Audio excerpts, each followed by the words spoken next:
오늘은 대체로 한 1시간 반 정도 여러분들에게 고사성으로 통찰하는 인생 이렇게 거창하게 붙여놨는데, 고사성어가 과연 우리 생활 속에서 무슨 의미를 가지고 있을까, 무슨 도움을 줄까, 이제 이런 이야기를 한번 해보도록 하겠고, 또 하나는 뭐 인생을 통찰한다라고 얘기되어 있지만은 고사성어의 가장 큰 장점 가운데 하나는 뭐냐 그러면 세상을 보는 눈입니다. 그래서 제가 이제 붙인 말 가운데 하나는 뭐냐 그러면 통인찰세 이렇게 붙입니다. 그러니까 인간을 통찰하고 세상을 살필 수 있는 통인찰세 이런 말로 제가 이제 네 글자를 만들어 봤습니다. 그래서 오늘 여러분들에게 중학생들이 1000명 이상의 중학생들을 대상으로 해서 중학생들이 내가 인생을 살면서 가장 값어치 있는 가치가 뭘까라고 하는 걸 적어내게 했어요. 저 인천에 있는 송도에 있는 예성중학교라고 하는 학생들을 대상으로 해서 제가 한번 설문조사를 한 적이 있습니다. 선생님 도움을 받아가지고 이 아이들이 인생을 사는데 가장 중요하다고 생각하는, 우리는 이제 영어로 얘기하면 value concept이라고 합니다. 가치 개념들을 쭉 뽑아냈는데 어떤 걸 뽑아냈을까 한번 여러분들한테 소개를 해드리고, 그 가치 개념 가운데에서 제가 평생 공부하고 있는 사마천 사기 속에 나오는 고사를 이제 대입을 시켜가지고 여러분들에게 고사상을 소개를 해드리는 그런 시간을 갖도록 하겠습니다. 자, 이게 5권을 소화를 시켜야 되니까 여러분들에게 퀴즈를 한번 내보도록 하겠습니다. 고전의 이제 여러 가지로 우리에게 수천 년 동안 많은 사람들에게 읽히는 가장 큰 이유 중에 하나는 일단 감동이 있으니까 읽히겠죠. 그죠? 또 하나는 권위죠. 그러니까 전 시대 사람들이 이 책은 꼭 읽어야 된다라고 그저 빡빡 우겨왔지 않습니까? 그래서 어떤 사람은 이렇게 비꼬아요. 고전을 누구나 다 알고는 있지만 아무도 안 읽은 책이다. 실제로 그런 책 많지 않습니까, 여러분들? 네. 무슨 뭐 순자가 고전 중에서도 고전인데 여러분들 순자라는 책 제대로 읽어보셨어요? 모르잖아요. 한배잖아. 마찬가지고 그렇습니다. 고전이라는 게 그렇다는 얘기죠. 그래서 전문가들이 권위를 부여해 놓았는데 자기들이 일반인들에게 친절하게 이 책이 이런 책이다라고 안대도 하지 않은 책, 자기만 아는 범위 내에서 이 책은 꼭 읽어야 된다라고 빡빡 우겨요. 그죠? 그래서 권위를 부여를 했습니다. 그 권위 때문에 우리가 어쩔 수 없이 이름은 들어서 알고 있는데 또 어떤 면에 있어서는 사회생활을 하면서 읽은 척 해야 되고, 그죠? 제가 사마천 사기를 가지고 대중화시킬 때 가장 먼저 장벽에 부딪혔던 진입장벽이 뭐였냐 그러면은 역사책도 아니고 고전도 아니고 삼국지 연이라고 하는 소설이었습니다. 그러니까 사기를 얘기하니까 다들 사람들이 삼국지 하는 거예요. 그래서 하다가도 안 돼가지고 제가 뭐라고 얘기했냐 그러면은, 아니 사기는 읽어봤냐? 라고 물어보니까 뭐 사기 읽어본 사람이 누가 있겠어요. 그래서 삼국지 10번 읽고 좋은 대학 가는 것보다 사기 한 번 읽고 좋은 사람 되라 라고 하는 그런 얘기를 한 적도 있습니다. 그만큼 고전이라는 건 또 하나의 큰 문제점 가운데 하나가 뭐냐면 편견이라는 거죠. 사람들이 고전관념 속에 딱 틀어박혀버립니다. 이건 안 읽으면 안 된다 라고 하는, 꼭 읽어야 된다 라고 하는. 그러다 보니까 학부모들도, 부모님들도 아이들을 키우면서 야 이거는 꼭 읽어야 된대. 우리나라에서 가장 많이 팔린 책 가운데 여러 종류가 있습니다만 그 가운데 이문열의 삼국지, 그 다음에 이원복의 먼 나라 이웃 나라, 그 다음에 마이클 샌들의 정의란 무엇인가, 이 세 책의 공통점이 뭐냐, 모두 다 100만 권 이상 팔린 책인데 책장에 처박혀 있는 책들이에요. 안 읽는다. 먼 나라 이웃 나라 제가 봐도 재미없어. 애들은 그 재미없는 그 만화책은 뭐, 그건 누가 사주냐 그러면 엄마들이 사주는 거예요. 읽어야 된다라고 하는 그 강박관념이죠. 그런 것들을 떨쳐버려야만이 새로운 안목을 가지고 새로운 책들을 볼 수가 있죠. 그러면 고전을 대할 때 기본 자세는 뭐냐? 옛날 사람들이 늘 그렇게 얘기를 합니다. 아무리 오래된 책이라도 새로운 시각을 가지고 바라보면 늘 새로운 책이 되고, 아무리 새로운 책이라도 낡은 시각으로 바라보게 되면은 낡은 책이 된다라는 거죠. 그러니까 내 스스로가 관점이나 내 스스로가 변화하고 발전하지 않으면은 아무리 좋은 책을 갖다가 줘봐도 그건 소용없다라는 거죠. 뭐 흔히들 얘기하는 개발의 편자라든지 뭐 이런 식으로 이제 우리가 얘기를 할 수가 있습니다. 그래서 고전을 접하게 되는 가까이 하게 되는 가장 좋은 방법은 꾸준히 어릴 때부터 책 읽는 습관을 길러서 자기 스스로 책을 찾아서 읽게 만들어주면 됩니다. 그러면 나중에 발견을 해요. 자기도 모르게. 처음에는 셰익스피어 읽어라, 4대 비극 읽어라라고 막 얘기를 해도 잘 모르죠. 어렸을 때는. 셰익스피어의 4대 비극이 갖는 의미 같은 걸 모른다는 거죠. 그런데 독서 습관이 길러져 있으면은 손을 대고 성장하는 거에 따라 가지고 그 책이 눈에 탁 들어올 때가 있다는 겁니다. 그러면 뭐 고전은 저절로 찾아집니다. 그죠? 모르고 너무 일찍 알았고 알고 나니 이미 늦었더라. 어디서 나오는 대목일까요?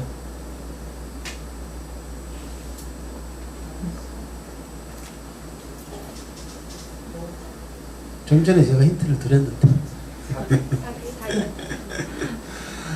방금 전에 힌트를 드렸는데 이거 5번 드리기 힘들겠는데 이거? 네? 셰익스피어. 셰익스피어 뭐? 작품을 얘기를 해야죠. 햄릿. 햄릿밖에 모르시죠? 다 나오겠다 이제. 자, 얼른 손 들고 얘기해 보세요. 네. 그 셰익스피어의 그 가장 대표적이고 좋은 작품은 탁 놔두고 어려운 작품들만 얘기했습니다. 그죠? 네, 로미오와 줄리엣. 이리 오세요. 로미오와 줄리엣에서 나오는 얘기입니다. 자, 그럼 누가 한 말일까요?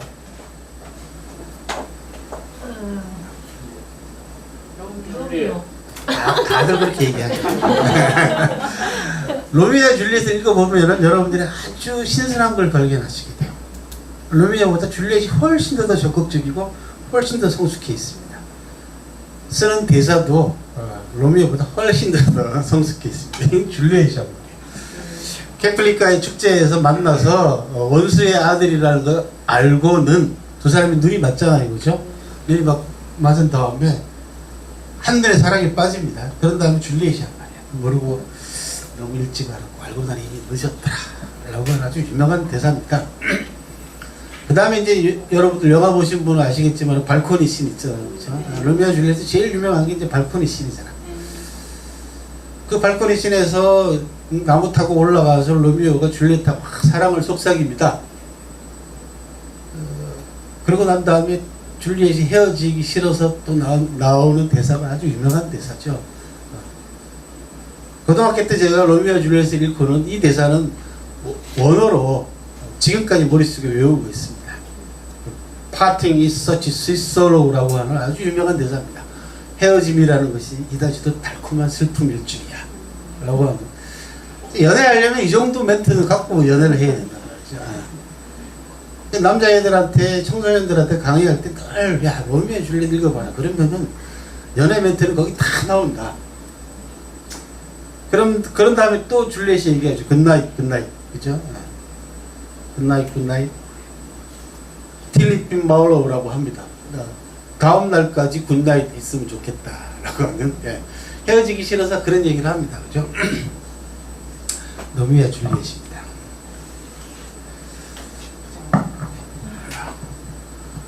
뭐 60년대에 나온 영화인데 지금도 이 영화를 뛰어넘을 만한 영화는 아직 못 나오고 있습니다.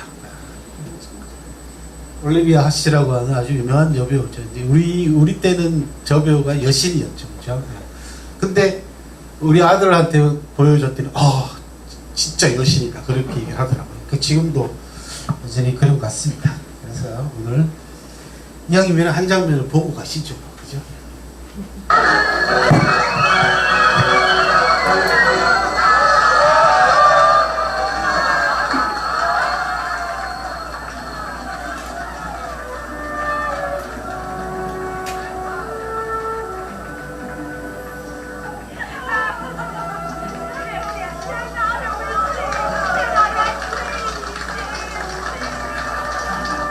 여기 부르는 노래 가사도 로미오 줄리엣에 나오는 원어 그대로입니다. 원서에 나오는 대사 그대로.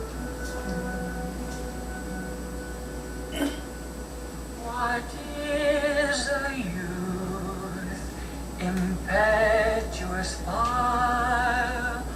What is a maid, ice and desire? The world wags on, a rose will bloom, it then will fade.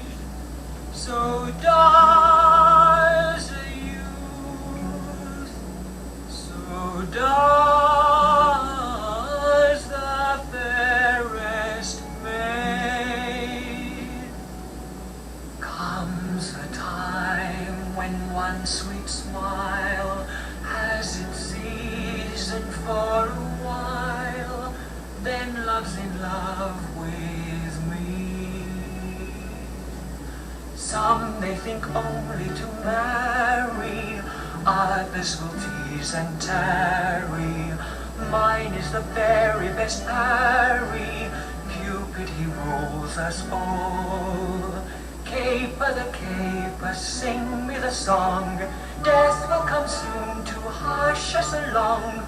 Sweeter than honey and bitter as gall, love is a pastime that never will pall. Sweeter than honey and bitter as gall, Cupid he rules us all.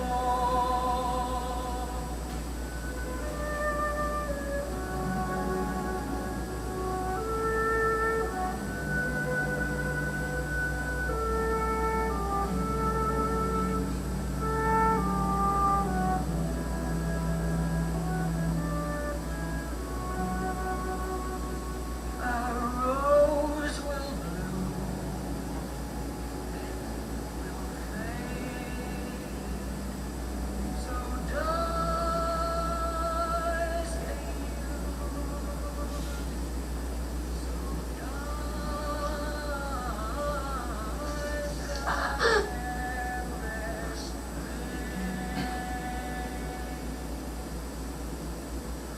If I profane with my unworthiest hand this holy shrine, a gentle sin is this, my lips, two blushing pilgrims ready stand, to smooth the rough touch with a gentle kiss.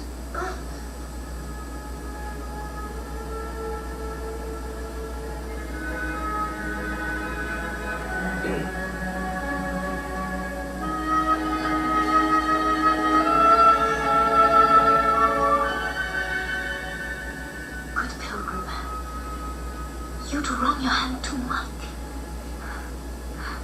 Which manly devotion shows in this? For saints have hands, the pilgrim's hands do touch, and palm to palm is holy palms kiss. Have not saints lips and holy palms too? I, pilgrim, lips are things used in prayer. Oh then, dear saint, let lips do what hands do.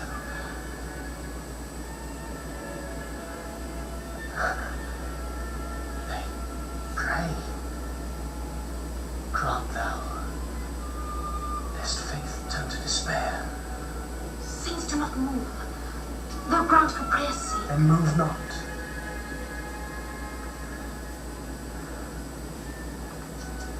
While my prayers are faint, I take. Thus, from my lips, by thine, my sin is burned.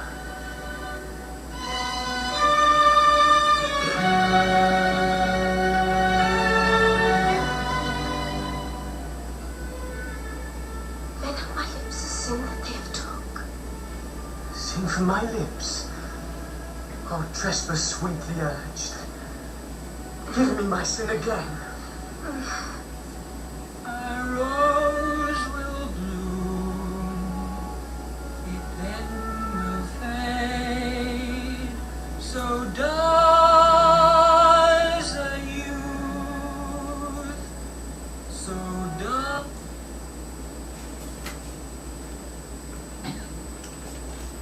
조금 시원찮네요, 그죠?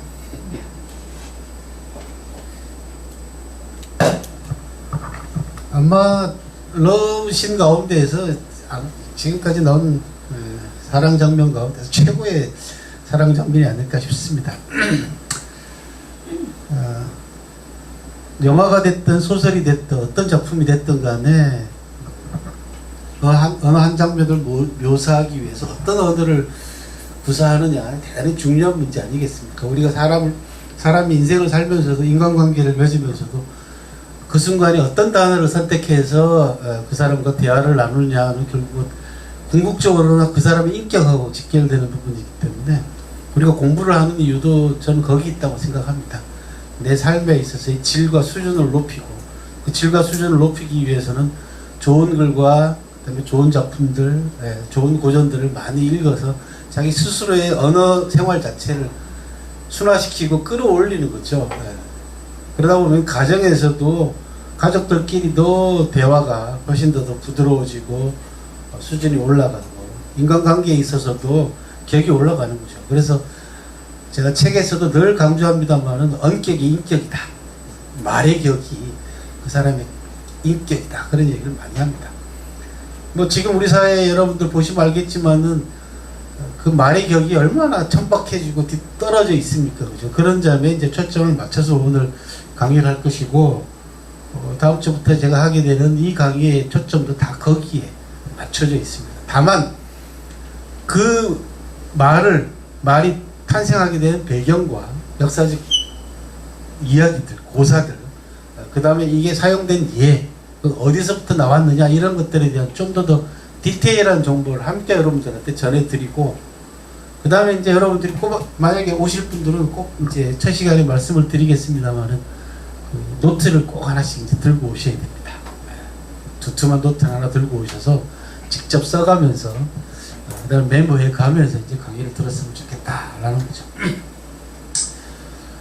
원더우먼이죠, 그죠? 원더우먼이 나오는 유명한 대사입니다. 저 대사 하나가 결국 원더우먼의 주제가 바로 그대로 전달되는 겁니다. 남자 주인공이 원더우먼한테 그렇게 얘기하고 스스로 죽습니다. 그죠? 비행기를 타고 날아가서 자폭하는 거죠. 그죠? 나는 오늘을 구할 테니 당신은 세상을 구하시오. 라고 하는 이런 대목들 하나하나가 다 인문학적인 마인드에서 나옵니다. 그래서 흔히들 요즘 이제 사업을 하거나 조직을 이끌거나 심지어 상업 광고에 있어서도 스토리텔링이 대단히 중요하게 작용을 하고 있지 않습니까? 근데 그 스토리텔링의 배경은 뭐가 되냐 그러면 다 인문학이다. 뒷받침을 하고 있습니다. 그래서 뭐 인문학으로 광고하라라는 얘기부터 시작해서 여러 가지 얘기들이 나오는 이유 중에 하나가 궁극적으로는 그것이 삶의 수준뿐만 아니라 우리들의 인간관계의 차원 자체를 달리 만들어 주기 때문에 고전이 가지고 있는 힘이고, 다만 지금까지는 이 고전들을 전문가들 영역 내에서만 연구를 해왔다면 이제는 지식이 해방된 시대에 있어서는 다양한 방식으로 여러 가지 버전으로 또 다양한 분야에서 다른 창조적인 마인드하고 합쳐져 가지고 여러 방면으로 전부 다 소화가 되고 또 여러 방면에 영향을 줄 수 있는 그런 세상으로 나아가고 있다는 거죠. 근데 문제는 뭐냐 그러면은 기본적으로 알아야 될 부분들을 알지 못한 채 마구 사용한다든지 또는 잘못 사용한다든지 이런 부분들이 많습니다. 그래서 기초를 다지는 부분들이 굉장히 중요한데 이런 부분들은 이제 교육이 신경을 써줘야 되는데 그런 점에 있어서는 우리나라 교육이 어떤 면에서는 굉장히 뒤떨어진 부분들이 있습니다. 예를 들면은 우리말의 단어 가운데 70%가 한자어로 되어 있는데 한자를 가르치지 않는다든지 그러다 보니까 이제 뭐가 문제가 발생하냐 그러면은 문해력이 떨어지는 겁니다. 문장을 읽고 뭔 말인지를 못 알아듣는 거죠. 그냥 한자가 가지고 있는 기본적인 뜻만 머릿속에 들어가 있으면은 이게 이런 뜻이구나 라고 이해가 되기 때문에 금방 들어옵니다. 오늘 오후에 제가 광주에 있는 중국 총영사관 총영사하고 잠깐 한 30분 동안 대화를 나눈 적이 있어요. 근데 이 총영사가 뭐라고 얘기를 하냐 그러면 한자의 중요성이 대단히 강조하면서 우리나라 사람들이 한국 교육에 있어서도 한자가 가지고 있는 뜻 같은 거를 좀 가르쳤으면 좋겠다. 왜? 이분이 경력을 보니까 북한에서 평양에서 조선어 전공을 했어요. 그러니까 우리말 전공을 하고 학위까지 받았더라고요. 그것도 학위도 뭘로 받은가 봤더니 석보상절이라고 들어보셨죠? 훈민정음에도 잘 알고 이두도 잘 알아요. 정말 한국통이더라고요. 이분이 그런 얘기를 하는 거죠. 예를 들어서 특사다라고 얘기하면은 특별 외교관, 그죠? 예. 스페셜 인베서더도 될 수 있지만은 우리가 특별 사면도 되잖아. 근데 이 한자를 모르고는 함부로 남용하거나 함부로 써버리게 되면 뜻도 모른 채 그냥 단어를 쓰게 된다는 거죠. 예, 그런 면에 있어서는 한자 교육이 굉장히 필요합니다. 기본적으로. 그 사대주의 뭐 이런 문제의 차원이 문제가 아니라 우리 언어에 분명히 70% 가까이 이거 한자어로 되어 있는데 그 뜻도 모른 채 그냥 써버리면은 서로 오해가 생기고 마찰이 생겨나더라는 거죠. 그런 일들이 많지 않습니까? 예를 들면 이제 이 강의 때는 제가 고사성어를 직접 이제 강의를 해드릴 겁니다. 요즘 정치판이나 뉴스를 보면은 가장 많이 등장하는 사자성어들이 나오잖아요. 양두구육 이런 거 있잖아요, 그죠? 예. 토사구팽 얼마나 많이 나옵니까? 이거 제대로 알고 써야 될 거 아닙니까? 요즘 완전히 뭐 쓰는 사자성어를 보면 전부 다 짐승판이잖아요, 그죠? 전부 다 개들이 순환이야, 그죠? 예. 그게 기본적으로 기본 정보도 모르고 기본적인 예를 들어서 고사성어의 유래라든지 이것이 진짜로 가르치고 있는 또 함축된 의미가 뭔지 모르고 이제 마구 쓰다 보니까 거친 표현일 뿐만 아니고 상대편을 비난하기 위한 것들로만 주로 동원이 된다는 거죠. 그러다 보니까 자연스럽게 짐승들이 많이 들어갈 수밖에 없습니다. 그것 말고도 얼마든지 상대편을 비판하는데 고상하게 비판할 수 있는 고사성어들이 세고 셌는데 그 부분까지 수준이 미치지를 못하니까 공부도 하지 않다 보니까 그냥 바로 우리한테 인상이 강화될 수 있는 부분들은 주로 이제 개 얘기하고 돼지 얘기하고 그죠? 개돼지 얘기하면 바로 들어온다는 거죠, 인상이. 그래서 뭐 개고기냐 마냐 뭐 이런 거 갖고 싸우는 이유가 이제 그런 데 있습니다. 이게 이제 고사성어가 이제 오용되는 대표적인 케이스고 그러다 보면은 아주 좋은 뜻을 가지고 있고 깊이 있는 의미를 가지고 있는 고사성어가 오염되죠. 네. 뜻이 잘못 전달되는 그런 케이스들입니다. 그래서 우리 사회생활에 있어서의 자기 스스로의 언어의 격을 좀 한번 되짚어보고 어떻게 하면 수준을 올릴 수 있을까라고 하는 그런 한번 공부 좀 해보자 라는 차원에서 이번에 저렇게 역사가 곧 컨텐츠다라고 하는 제목으로 한번 강의를 만들어봤습니다.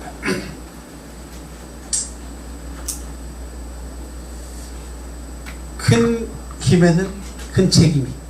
자, 책이 4권이 남았어요. 영화에 나오는 대사입니다. 영화 제목을 대주시면 돼요. 예. 스파이더맨 맞았습니다. 예. 이렇게 짝짝짝 나와주면 얼마나 좋을까. 이리 오세요, 얼른.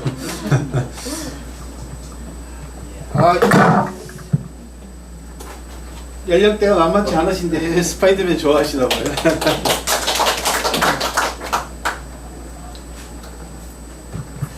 저는 애를 늦게 봐가지고 이제 대학교 다니는 애가 하나 있습니다. 어릴 때부터 스파이더맨을 보여줬기 때문에 제가 잘 알죠. 그리고 어릴 때는 부모들이 그런 거 있잖아요. 이런 데 나오는 대목 가운데 한 대목을 이제 애들한테 가르쳐 주는 거죠. 그죠? 야, 이놈아, 큰 힘에는 큰 책임이 따르는 거야. 교육으로서 얼마나 멋있어요. 그죠? Great Power, Great Responsibility라고 하는 아주 유명한 스파이더맨에 나오는 대사였습니다. 큰 힘에는 큰 책임이 따른다.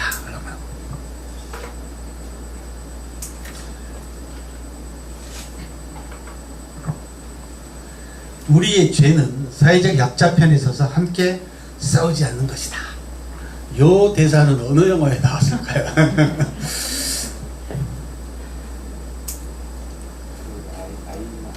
딱 대사를 봐가지고는 주로 어느 장르의 영화일 것 같아요? 저건 주로 이제 법정하고 관계가 있죠, 그죠? 예. 뭘까요? 어느 영화일까?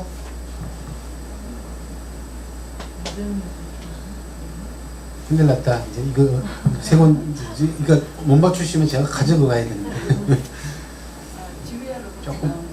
조금 어렵죠, 그죠?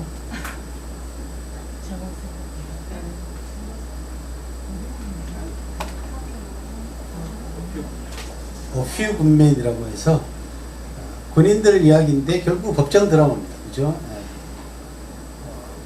갑질하는 그죠? 장성을 법정에 세워가지고 몰아치는 아주 우리나라로 놓고 보면 좀처럼 해서 일어나기 힘든 그런 이야기인데 아주 재밌게 잘 다룬 영화입니다. 톰 크루즈의 젊은 날 모습을 볼 수도 있고 또 사랑과 영원히 나오는 유명한 데미 무어죠, 그죠? 여자 주인공.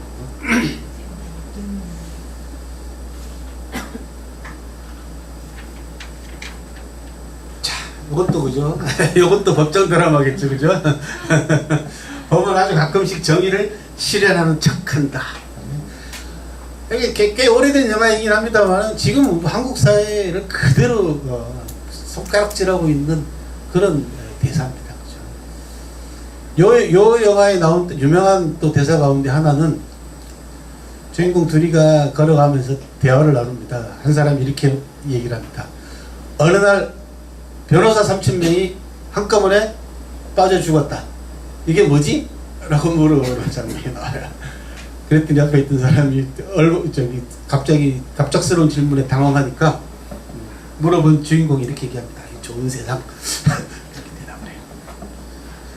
어느 날 변호사 3,000명이 한꺼번에 죽어버리면 어떤 세상이 좋은 세상이라고 대답해요. 그렇죠? 이게 미국도 마찬가지고 우리도 마찬가지입니다만은 법을 다루고 있는 사람들이 법을 가지고 너무 농간을 부리는 일들이 너무 많잖아요. 바로 그 영화에 나오는 대목입니다. 법은 아주 가끔씩 정의를 실현하는 척한다. 이제 동성애 관계되어 있는 주제도 여기 나옵니다. 이 영화에는 좀 더 힌트를 드릴까요? 덴젤 워싱턴이라고 하는 흑인 배우도 나오고요. 영화를 많이 들었는데 네? 필라델피아. 혼자서 두 분을 못 드리는데 영화 좋아하시나 봐요? 네, 필라델피아입니다. 이것 때문에 맞추셨어요? 앞에 것 때문에 맞추셨어요? 아니 3,000명 때문에 맞추신 거예요? 아니고 덴젤 워싱턴. 필라델피아라는 영화입니다. 1시간 반 내내 이런 거 할까요? 재밌을 것 같아요. 방향 제시와 조작은 엄연히 다르다. 라는 저런 대목도 있습니다. 더 모르시겠죠, 그죠? 넘어갑니다, 일단. 무슨 영화인지 아시죠?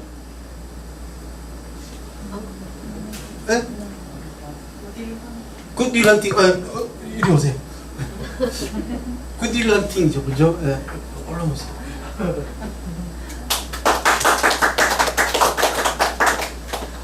영화 얼마나 좋은 영화입니까, 그죠? 오늘 제가 여러분들한테 이렇게 보여드리는 이 유명한 대사가 나오는 영화들은 꼭 한 번씩 가서 보시기 바랍니다. 진짜로. 아주 좋은 영화들입니다. 그 다음 한번 볼까요? 남들보다 우수하다고 해서 고귀한 것은 아니다. 과거의 나보다 우수한 것이 진정 고귀한 것이다. 이렇게 얘기하면 잘 몰라. 그래서 하나 더. 한 대목 대부터 매너가 사람을 만든다. 무슨 영화죠? 그거. 그 영화.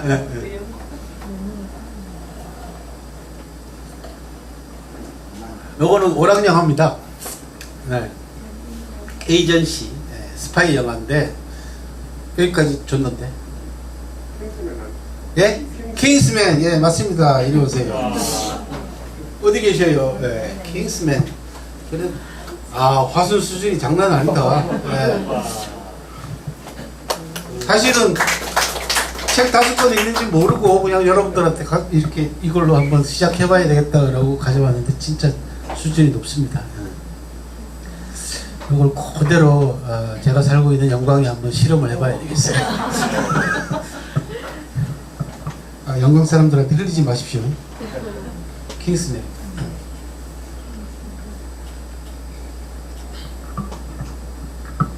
자, 그 누구도 아닌 자기 걸음을 걸어라. 내가 특이하다는 것을 믿어라. 모두가 가는 줄에 서 있을 필요 없다. 스스로의 걸음으로 자기 길을 가라. 정말 감동적인 영화입니다. 이 영화는 교육과 관계되어 있는 영화. 이제 하나 남았어. 얼른 빨리 얘기하세요. 선생님하고 관계되어 있는 영화.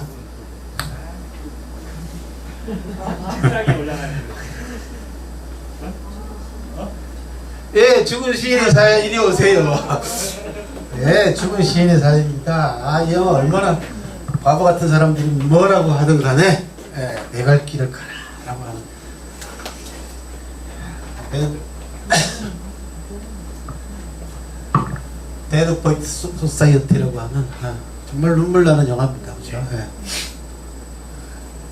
이런 감동적인 영화들을 더욱더 감동 있게 만들어주는 것은 바로 이런 대사들이죠. 이 대사가 오래되면 뭐가 됩니까? 고전이 됩니다. 그죠? 로미오 줄리처럼 400년, 500년 된 고전이 되는가 하면 오늘 여러분들한테 소개해드릴 타마천 서기에 나오는 고사성어내라는 명언 명구들은 2000년이 넘은 그런 명언 명구들입니다. 이런 좋은 말들과 좋은 글들이 우리의 생활 속에 녹아들어서 서로 간에 이런 대화를 주고받을 때 그 사회의 기풍이 그죠? 수준과 경지가 달라지는 겁니다. 그게 인문학입니다. 인문학에 대해서는 그게 서양에서는 아트라고 합니다. 되게 예술하고 인문을 연결시키고 또 다른 말로는 이제 휴머니티하고 연결시키죠. 휴머니즘하고 연결시키는데 문예부분 같은 걸 그런 케이스인데 저한테 인문학이 뭐냐고 물어보면은 또 문화가 뭐냐고 물어보면 저는 세련되기다라고 늘 얘기를 합니다. 사람을 세련되게 만들어주는 것이 인문학이다. 어렵게 생각하실 필요 없다. 그런 얘기입니다. 우리나라에서 인문학이 상업 광고에 활용된 최초의 사례는 이걸로 봅니다. 이게 뭐죠 이게? 한석규 씨 젊은 날이잖아. 그죠? 빈폴? 빈폴이죠. 그녀의 자전거가 내 가슴 속으로 들어왔다. 요 대목이 우리나라 인문학 광고의 최초의 효시라고 보고 있습니다. 지금은 이제 스토리텔링과 인문학의 관계가 모든 광고에 거의 일반화되고 있는 그런 상황인데 그 당시만 해도 대단한 멘트였어요. 이게요.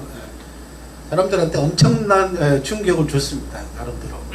그리고 이 그녀의 자전거가 내 가슴 속으로 들어왔다는 거는 이 광고는 한석규 씨 말고도 그 이후로도 계속해서 버전이 올라가지고 다양한 탤런트와 다양한 배우들이 광고에 출연하는 그런 현상도 보였습니다. 이게 잘 만든 인문학적인 멘트 하나가 스토리텔링 하나가 광고는 사실은 순간적이지 않습니까? 광고는 생명이 굉장히 짧은 한 분야입니다. 그런데 이 광고만큼은 수십 년을 갔어요.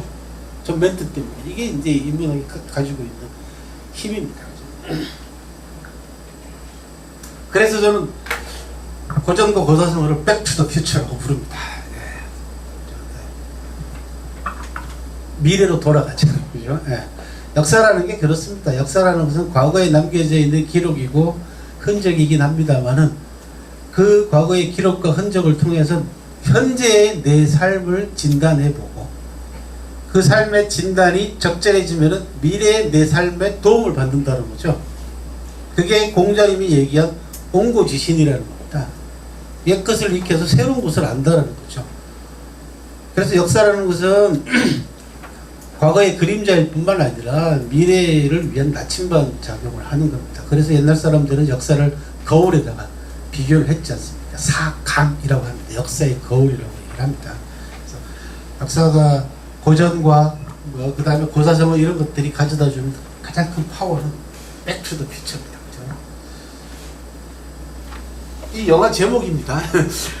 이게 3편인가 4편까지 나온 아주 대단히 재미난 코미디 영화이긴 합니다만 정말 잘 만든 영화 가운데 하나입니다. 이 영화는. 제목도 잘 정했고. 이제 오늘 여러분들하고 백투더 퓨처 영화를 한 편 찍는 겁니다. 지금 1시간 반짜리 영화를 한 번 찍어보는 겁니다. 여기 지금 잘 안 나오네요. 지금 글씨가. 여성중학교 여러분 1032명이 선정한 가치 개념들입니다.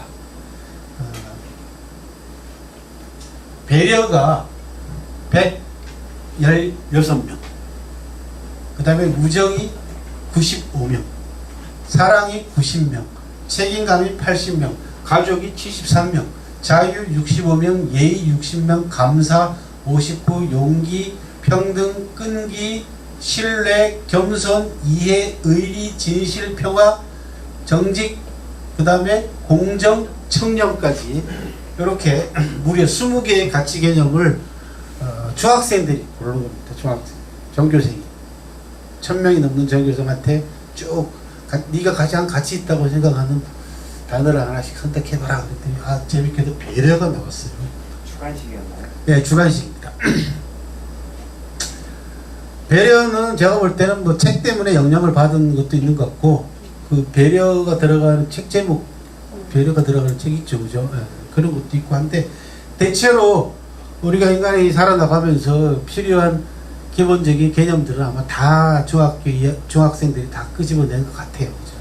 이 안에 거의 대부분 다 들어있는 것 같습니다.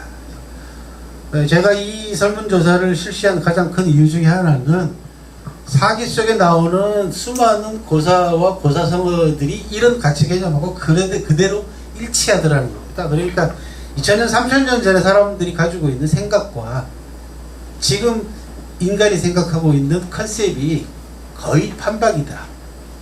이건 뭐냐 그러면 두 가지를 얘기를 합니다. 인간이 가지고 있는 기본적인 베이스, 기초가 시공을 초월해서 똑같다라는 걸 얘기해 주고, 또 하나는 인간의 한계라는 거죠. 인간도 유한한 능력을 가지고 있는 존재 아닙니까? 생명체 가운데서 가장 뛰어난 영장류라고는 얘기를 하지만은 한계가 뚜렷한 사람은 뚜렷한 존재입니다. 수명에도 한계가 있죠.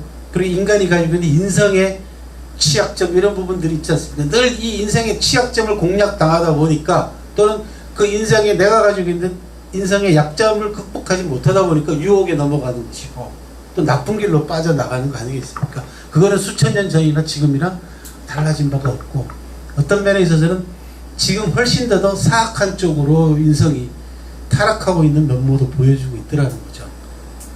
그래서 학생들이 골라놓은 이 20개의 가치 개념들은 어떻게 보면은 지금 현재 우리가 안고 있는 회복해야 될 인간성의 문제를 그대로 지적하고 있는 거 아닌가. 배려가 가장 많이 나왔던 얘기는 배려가 가장 안 된다는 얘기죠. 그렇지 않습니까? 그죠? 학생들이 학교 생활을 하면서 가장 가치 있는 개념으로서 배려를 들었던 얘기는 서로 간에 배려가 잘 이루어지지 않고 있다라고 하는 것을 반영하는 것 중에 하나입니다. 그래서 역사적인 사례를 통해서, 고사성어를 통해서 옛날 사람들은 진정으로 배려를 어떤 방식으로 했는가, 또 그것이 오늘날 우리에게 던져주는 메시지는 어떤 것일까, 이런 것들을 알아보고자 하는 게 이제 제 강의의 핵심이다, 그런 말씀을 드립니다. 그 가운데서도 이 책 저 책 다 찾아가지고 여러분들에게 다양하게 전해드렸으면 좋겠는데, 제 능력이 또 거기까지 되질 않아서 평생 제가 공부하고 있는 사마천 사기, 아까 여기 도서관 선생님께서 저보고 사기꾼이라고 몇 번을 얘기를 하셨어요. 사기 전문가. 사마천 전문가 하면 별 문제가 없는, 다 소개할 때마다 다 사기 전문가라고 해요. 그래서 여러분들은 이제 뭐 저를 여러 번 만나신 분도 있고, 또 하수는 워낙 제가 자주 왔기 때문에 뭐 사기 전문가에도 별 어감이 문제가 없는데, 처음 가는 그 강의 같은 데 가서 누가 소개할 때 사기 전문가라 그러면 다 웃어요. 계시는 분들이.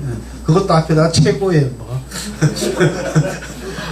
또 그 뭐 국내 뭐 유일의 막 이렇게 막 붙여오세요. 그러면은 더 웃기거든요. 자, 사기가 어떤 책이냐? 간단하게 얘기하면 3000년 통사다. 그 사마천이라는 역사가가 단순하게 자기가 복무하고 있는 한 나라의 역사만 쓴 것이 아니라 자기 이전의 모든 역사를 다 정리했다는 겁니다. 저 사망 오제부터 시작해가지고 자기 당대까지 3,000년을 다루고 있습니다. 그러려면 안목이 그죠 넓어야 돼, 깊어야 됩니다. 보통 사람으로는 할 수 없는 일을 해놓은 겁니다. 그 당시 놓고 보면은 3,000년 역사를 모든 자료를 정리해가지고 통사로 정리한 유일한 역사가입니다. 두 번째, 기전체 역사소설 체제의 효시다. 여러분들이 학교 다닐 때 배우셨던 동양 역사 소설의 모범이 되는 기전체 소설 체제의 출발점이다. 기전체는 사기 5체제 가운데 본기의 기자하고 열전의 전자를 따서 기전체라고 부릅니다. 학교에서는 안 그렇죠. 그냥 외워라. 사마천 사기는 기전체 역사책이다. 이렇게 얘기를 하고 맙니다. 우리나라 역사에도 지대한 영향을 미칩니다. 잘 아시다시피 김부식의 삼국 사기 그대로 이름을 땄죠. 그죠? 세 나라의 역사책이라는 얘기죠. 그 다음에 고려사도 기전체 역사술 체제고 삼국 사기는 말할 것도 없습니다. 월남에도 영향을 줬고 일본에도 영향을 줍니다. 즉 한자 문화권에 있어서 역사 소설 체제의 모범이 기전체입니다. 그러니까 하나의 역사책을 쓰는 시스템이 쉽게 얘기하면 구조 이 시스템이 2000년 동안 영향을 줬다. 그런 이야기입니다. 그리고 이 서술 체제를 뛰어넘을 만한 서술 체제는 아직도 안 나오고 있다. 이게 중요하죠. 그렇죠? 그래서 사마천 사기를 얘기할 때 제가 늘 이제 여러분들한테 유혹하기 위해서 사기는 FOB를 모두 갖춘 역사책이다. 그런 얘기를 종종 합니다. F로 시작되는 단어 더 first, 최초라는 타이틀을 가장 많이 가지고 있는 역사책이고 O, the only, 유일하다라고 하는 것도 굉장히 많이 가지고 있는 역사책이고 더 중요하기는 B, the best, 최고의 역사책이다. FOB 세 가지를 모두 겸비한 역사책으로서 전무후무한 역사책이다.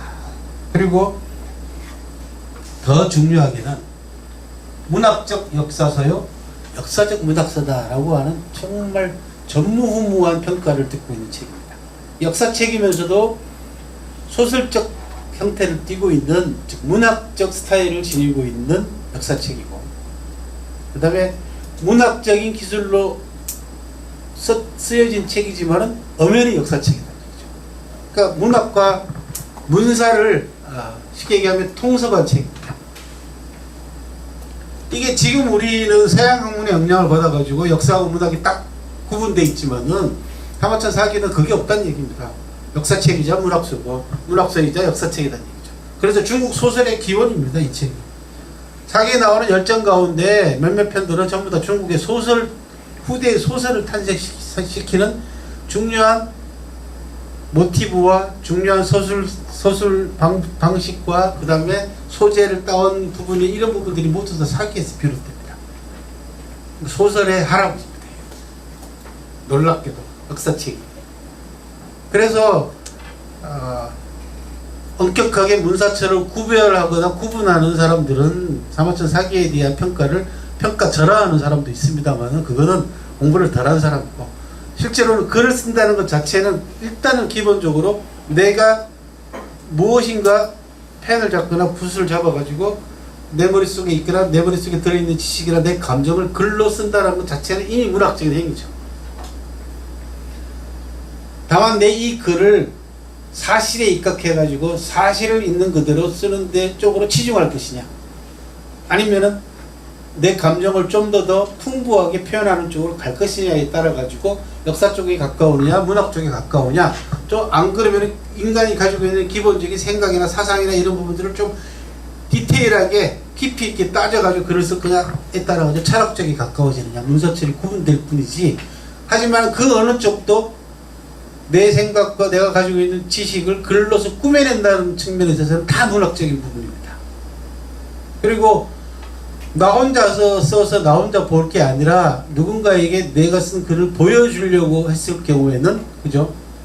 좀 더 재미있고 좀 더 잘 써야 되겠죠. 그죠? 그런 점에 있어서. 그리고 남들이 읽어도, 다른 사람이 읽어도 이해하기 쉽게 써야 되겠죠. 요때부터 어려워집니다. 내 개인적으로 내가 일기를 쓰는 게 아니라면은 내가 누군가를 위해서 남한테 보여주기 위한, 다른 사람한테 보여주기 위한 글쓰기를 할 때는 몇 때부터는 어려워집니다. 왜? 상대편이 읽고 이해해야 되고 나가서 감동도 해야 되고 그죠? 공감도 해야 되고 이럴 때 이제 수식이 필요하고 다양한 격가지의 지식들이 이제 필요한 거죠. 그죠? 그리고 내 인생의 경험도 필요하고 그런 것들을 내 글로서 녹여낼 수 있는 나의 글솜씨도 필요하고 이게 이제 공부가 필요해요. 그때부터. 그래서 글쓰기 공부가 대단히 어렵지 않습니까? 되게 강의를 하거나 얘기를 하다 보면은 뭐 어마어마하게 강의를 많이 듣고 이런 제 유튜브도 뭐 밤새서 듣는 분도 있고 틀어놓고 주무시는 분도 있고 별할 분들이 많은데 글 좀 써갖고 좀 보내주세요. 그러면은 겁을 잔뜩 먹고 아예 부들부들 떠는 분들이 많아요. 글쓰기에 대해서. 이게 쓰기가 대단히 어렵습니다. 자기 자신의 생각을 글로 표현하는 게 얼마나 어려운가라는 부분들은 이제 뭐 여러분들도 실감하실 거고 그래서 글쓰기가 글쓰기 교실까지 생기잖아요. 그죠? 요거 학교 교육에서 그런 교육에 치중하지 않아서 그렇습니다. 단순 암기 교육이 끝났다고 얘기하지만 여전히 학교 교육에 있어서 기본은 암기 교육 위주로 가는 거 아니면은 주입식 위주로 가는 쪽에 교육에서 탈피하지 못하고 있는 거죠. 글쓰기를 많이 시켜야 됩니다. 자기 감정과 자기 생각과 자기 지식을 기승전결에 맞춰가지고 상대편에게 이해하기 좀 쉽게 글을 쓸 수 있는 능력들을 길러주게 되면은 사회에 나와가지고 별로 다른 거 걱정할 필요가 없습니다. 실제로. 이런 부분들이 이제 부족하기 때문에 이런 강의들이 계속해서 사회적으로 교양 강의들이 계속해서 생겨나는 이유 중에 하나가 있습니다. 그런 이유 중에 하나고 또 하나는 이제 이런 교양 강의들이 가지고 있는 가장 큰 문제가 뭐냐면 다 이제 일회성으로 끝난다는 거죠. 유명한 사람 불러가지고 한번 강의 듣고 여러분들 나도 오늘 누구 봤다 누구 만났다 끝나는 거죠. 그게 아니고 1년 내내 그 사람과 더불어서 정말 여러분들 1년 내내 자기가 글을 써가면서 나중에 끝날 무렵에는 내가 책 하나 정도의 분량의 글을 남기는 이런 것들이 이제 사회 평생 교육이나 이런 쪽에서 이제 필요한 시점들이 돼가고 있다. 네. 그것을 결과를 남기는 게 중요한 게 아니고 그 교육 과정을 통해 가지고 사람들과의 교류하는 방법, 소통하는 방법, 그다음에 세상을 바라보는 눈 이런 수준들을 이렇게 하나하나씩 차원 높게 길러 나가다 보면은 사회적 아까 말씀드린 사회적 깊은 분위기 자체가 달라진다는 거죠. 그리고 개인적으로는 가장 중요하게 이제 성취감을 느끼게 됩니다. 저는 늘 그 어른들한테 그런 얘기합니다. 자꾸 자녀들을 명문대학에 취입시켜가지고 명문으로 만들 생각하지 말고 당신이 명문이 되라. 명품이 되라. 왜 자꾸 자녀들한테 모든 걸 기대하고 사냐. 내가 명품이 되면 자녀들은 명품이 될 확률이 훨씬 더 높아지는 걸. 그리고 그 명품의 기준이 뭐냐. 좋은 대학 들어가는 게 결코 명품은 아니지 않냐. 자, 가치 개념들 가운데에서 이제 몇 가지 학생들이 골라준 것 외에 이제 산마천 사기에 나오는 일화들을 또는 고사들을 통해 가지고 이제 여러분들한테 빠른 속도로 좀 전해드릴게요. 열전의 제일 첫 번째 편이 백의열전입니다. 백의열전은 은나라가 망하고 주나라가 들어섰을 때 백의하고 숙제라고 하는 고죽국의 왕자 둘이가 형제입니다. 서로 왕위를 양보하다가 둘 다 임금 자리를 버리고 수양산에 들어가서 고비를 뜯어먹다가 고사리를 뜯어먹다가 굶어 죽었다라는 얘기잖아요. 이 얘기가. 그래서 양보, 지조, 은둔 좀 더 비판적인 안목으로 바라보게 되면 현실 높이죠. 굉장히 무책임하게 느껴질 수도 있는 거 아닙니까? 그죠? 그런 부분들. 그리고 그럼 잘 아시다시피 채미가라고 하는 노래를 부르죠. 그죠? 조선시대 때 사육신 가운데 한 분이었던 성삼분은 이 백의 숙제조차도 이제 비판을 했죠. 그 고사리는 누구 땅에서 난 거냐라고 비판을 한 적이 있습니다. 근데 사마천은 백의열전의 주제가 뭐냐 그러면은 이 두 사람이 무책임이나 이런 부분들은 문제가 아니라 어려운 시기, 힘든 시기에 그 자기 자신의 지조를 얼마나 지켜낼 수 있느냐라고 하는 부분을 강조하기 위한 겁니다. 그래서 노래에 나오는 공자님은 유명한 이야기인 세한연우 지송백지 후조야라고 하는 대목을 이 백의열전에서 인용을 합니다. 날이 추워진 다음에라야 소나무하고 잣나무가 늦게 시드는 것을 알게 된다. 바로 이 대목을 가지고 추사 김정인 세안도라고 하는 그림을 그렸죠. 제주도 유배 생활에서 자기 자신한 이 어려운 처지에 9년 동안 제주도 유회장을 합니다. 추사가. 이 추사는 또 금수저 출신이에요. 집이 어마어마하게 부자 집안입니다. 그 추사가 제주도 유배 가가지고 부인한테 보낸 편지 오면 죄다 먹는 얘기만 해요. 입이 안 맞아가지고. 그리고 풍토병에 걸려가지고 온갖 병들이 막 생겨나니까 안질에다가 피부병에다가 뭐 입안에도 뭐 상처 나고 막 이런단 말이죠. 이게 전부 다 이제 먹는 거하고 관계가 됐던 것 같아요. 근데요, 이게 그 왕실하고 관계되어 있는 부마 집안이잖아요. 그리고 경주 김씨 대단히 세도를 누릴 때 집안입니다. 금수저 중에서도 금수저예요. 그 상황에서 추사의 제자였던 이상적이라고 하는 역관이 추사가 그렇게도 소장하고 싶어 했던 책을 구해와가지고 인편에 보내줍니다. 제주도로. 근데 그 책만 해도 뭐 어마어마하게, 오늘날로 얘기하면 뭐 브리테니크 사전 한질 이런 거예요.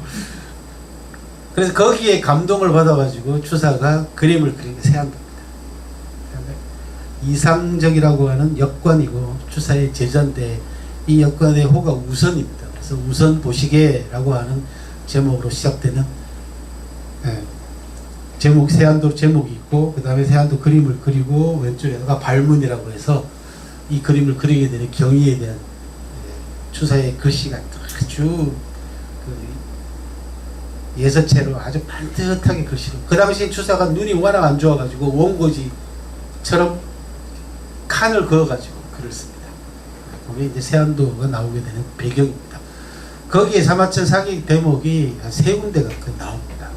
세안도 발문에 바로 이 대목도 나오고, 그 다음에 이해관계로 뭉친 사람들은 이익이 다 떨어지고 나면은 헤어지기 마련이다 라고 하는 인심 세태에 대한 이야기도 나오고, 잘 나갈 때는 문제성실을 이루던 어느 사람의 벼슬아치 집안이, 그 사람이 벼슬에서 쫓겨나고 나니까 문 앞에다가 그물을 쳐서 참새를 잡을 만큼 번에 마당이 뻥 뚫렸더라. 문가 라작이라고 하는 그런 대목도 나오고요. 이런 얘기도 나옵니다. 이게 세안도구 관계에 있는 그런 부분입니다. 중요한 것은 지조입니다.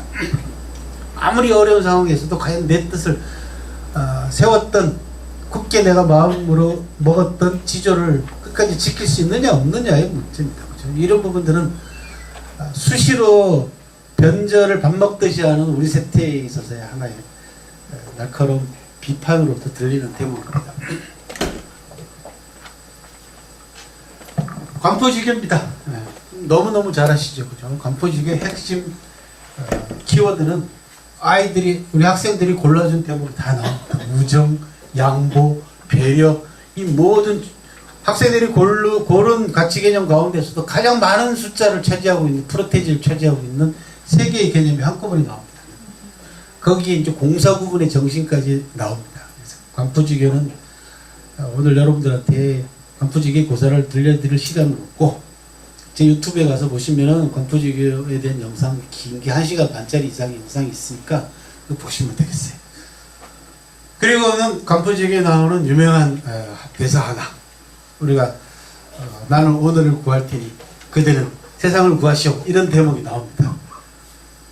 관중이 포숙의 양보를 받아가지고, 포숙의 배려를 받아서 포숙한테 돌아올 재상 자리를 관중이 얻습니다. 포숙이 양보한 거죠. 팔로우십을 발휘한 겁니다. 그리고는 장장 40년 동안 제 나라의 재상 자리를 관중이 지키다가 온갖 부귀영화를 다 누리고 갑니다. 그리고는 죽기 전에 관중이 남긴 부모 이야기입니다. 생하자는 부모요, 지하자는 포숙이다. 포자야. 포자라는 얘기는 포숙입니다. 날 낳아주신 것은 부모요, 날 알아준 사람은 포숙이다. 뭐 더 이상 어떻게 표현해요, 그죠? 이거 가만히 보시면 알겠지만은 그렇게 아주 특별하게 뛰어난 표현이 아닙니다. 생하자는 부모요, 뭐 날 낳아주신 것은 부모요, 뭐 다 그렇게 얘기를 하잖아요. 지하자는 포자예요, 날 알아준 사람은 포숙이다.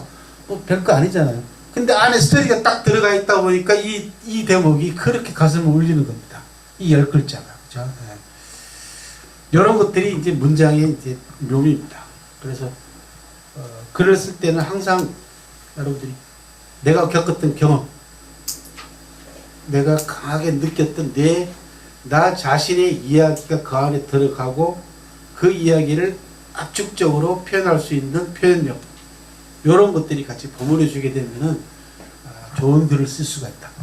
그 전제 조건은 뭐냐 그러면 솔직함입니다. 예.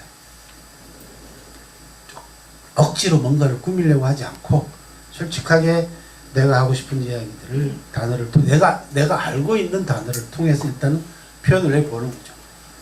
그런 것들을 글을 많이 써온 사람한테 지도를 받아가지고 약간씩 고쳐나가고 교정해 나가면서 이제 글솜씨가 늘어나는 것이고, 동시에 같이 인문학 공부를 통해 가지고 생각이 깊어져야 됩니다.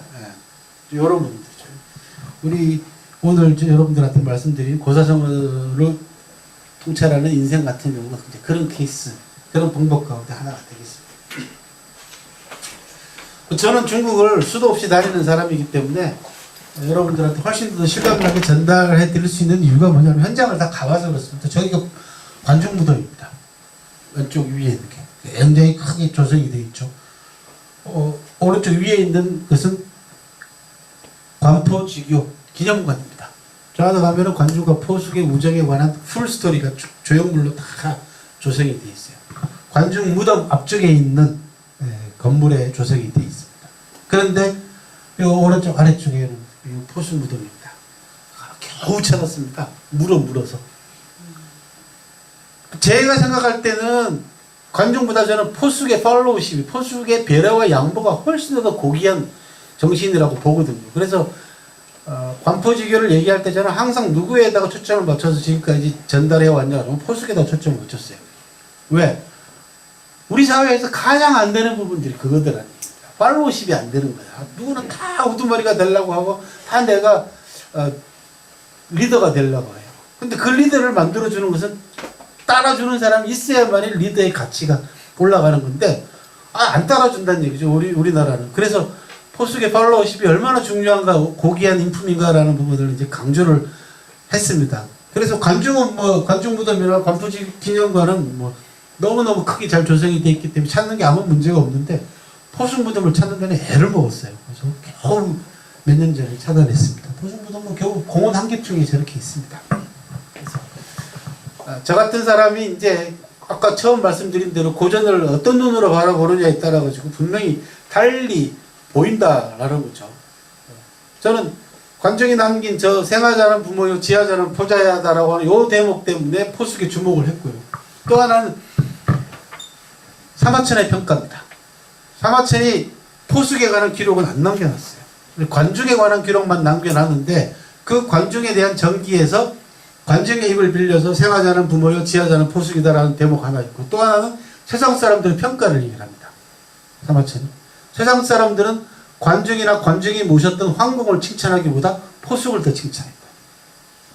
요 대목이 탁 필이 꽂힌 겁니다.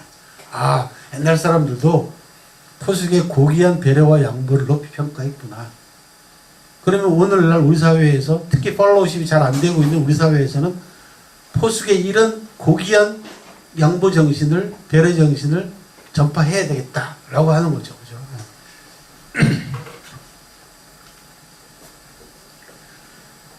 선조 오기 열전에 보면요, 손빈이라고 하는 유명한 군사 전문가가 나옵니다. 이 손빈은 동문수학했던 방연이라고 하는 친구이자 동창생한테 모함에 빠져가지고 무릎 아래쪽 발이 잘리는, 무릎 아래쪽이 모두 양쪽 다 잘려버립니다. 안전뱅이가 됩니다. 손빈은 이 모든 것이 동문수학했던 방연이라고 하는 자기의 친구가 이런 짓을 저지르는 것을 모르고 있다가 목숨을 살려준 거에서 감사하게 생각하고 병법서를 저술하고 있다가 이 모든 진상을 알려준 시종이 알려줍니다. 얼마나 배신감을 느꼈겠어요. 그죠?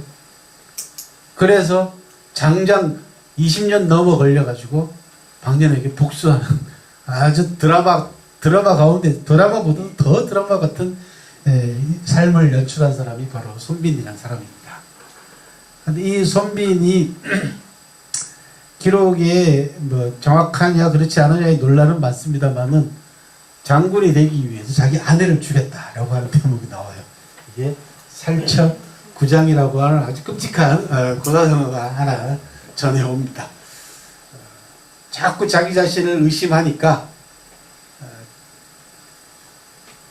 제 나라하고 다른 나라가 전투를 벌여야 되는데 손빈이 내가 장수가 되면 이길 수 있다라고 얘기를 하니까 네 와이프가 제 나라 사람인데 네가 어떻게 제 나라를 공격을 해가지고 제 나라하고 싸워서 공평하게 진짜 우리 쪽에 너 나라 편을 들어가지고 싸울 수 있겠냐 그러니까 제 나라 출신은 자기 부인을 죽였다.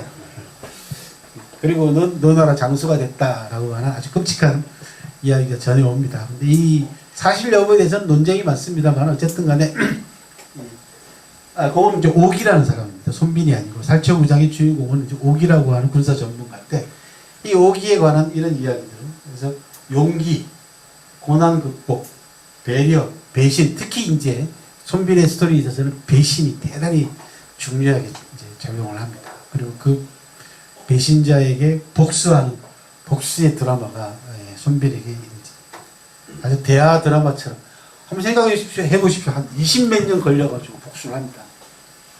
그리고 사마천은 놀랍게도 이 손빈과 박년의 드라마를 관통하는 가장 중요한 키워드로 뭘 내세우냐.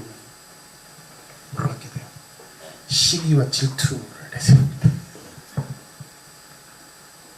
우리 한국 사회에서 벌어지고 있는 정말 말도 안 되는 이야기들 또 그 사건들의 이면을 가만히 들여다보면요. 시기와 질투입니다. 저 사람 생기기도 잘생겼지 공부도 잘하지 능력도 있지 가족들도 다 좋아 막 물고 늘어집니다. 비난을 하고 욕하고 막 합니다. 이게 결국은 시기와 질투에서 비롯됩니다. 어느 정도로 시기와 질투심이 끔찍하냐 그러면요. 박년이 나중에 손빈에게